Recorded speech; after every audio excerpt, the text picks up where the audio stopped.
In 1929, Harold K. L. Castle built his grand mansion on a 20-acre estate at the base of the Pali. 500 feet above sea level, the estate had a steep cliff face jutting up to one side, and sweeping views of the windward coast on the other. When the mansion was built, the Pali Highway hadn't yet been built, and a narrow road wound its way through a thick forest of bamboo and banyan trees.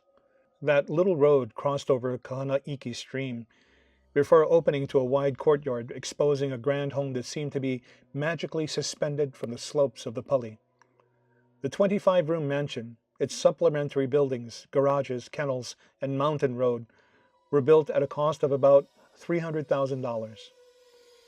Known as Palikul, the home entertained such celebrities as Spanish nobility, war heroes, and Hollywood film stars. But after only 17 years, in June of 1946, the Castle family sold the estate to the Roman Catholic Church for only $200,000. The estate then became St. Stephen's Seminary. Part of the building, with its mirrors and Venetian candlesticks, became the seminary's chapel. The private library became the main classroom, and one wing of the top floor was screened in and became the dormitory where the teenage seminarians and their teachers slept. Each seminarian had a bed, a chair, and on top of the chair, a stainless steel washbowl about 4 to 5 inches deep. The dorm looked out at the Pali slopes that were barely a stone's throw away. The boys were sleeping in their beds one night in October of 1946. From high up on the hill, a sound could be heard in the distance. One priest described it as a tapping, another more like a clicking, a methodical clicking, edging down the mountain like a swollen river. Father Cullinan listened, transfixed, as whatever was causing the tapping came closer and closer, and then entered the room. Suddenly the stainless steel basins came alive.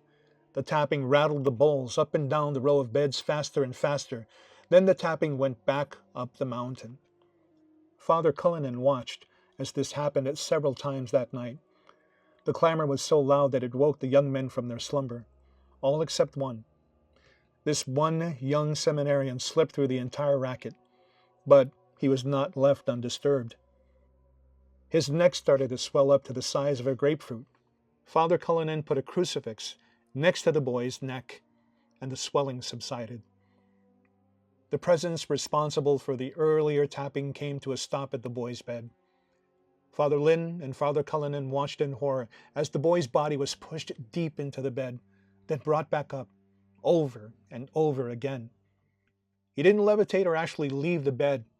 It was as if he was pressed deeper down by a strong man, then released. Yet, through all of this, no one and nothing visible was there. Then, whatever it was, left the boy alone. But it wasn't gone. Down a spiral staircase from the dormitory was a huge kitchen. Father Cullinan said they soon heard the sound of pots and pans and dishes being thrown around, a cacophony of sound. When the noise stopped, they went down to investigate. Dishes, pots, and pans were strewn all over. Soon after, then Bishop James Sweeney came out and closed the seminary because of this incident. Sweeney requested the priests not to discuss what they witnessed. Only when they were asked years later to describe what really happened, they finally opened up and told the tale.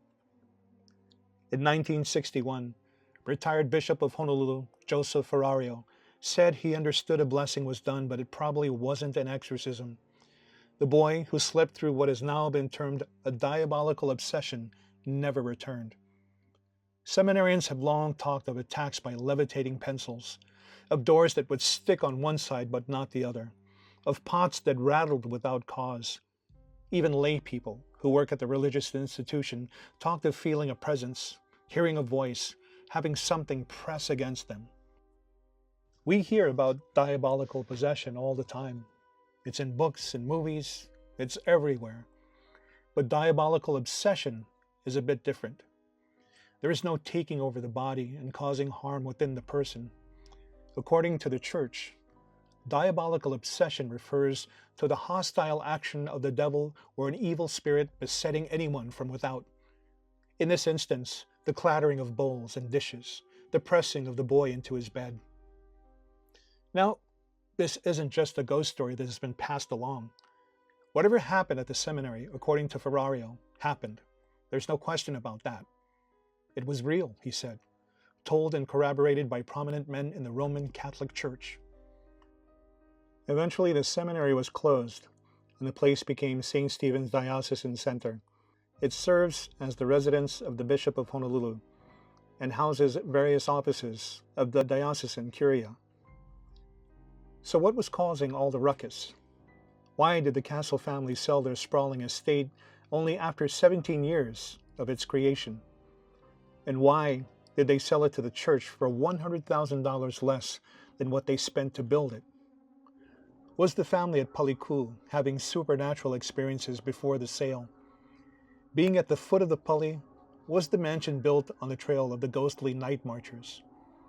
Was it the Menehune causing trouble as they traveled through this place on their way to their destination? Were the spirits of the warriors from Kalelea Ka'anai disturbed by the mansion being built where it was? Did builders happen to disturb the bones of the dead? Perhaps the spirits of those many who lost their lives in falls, crashes, accidents, murder, or suicide happened to culminate in that area? Or did this young seminarian bring something unseen with him to the seminary? Who knows?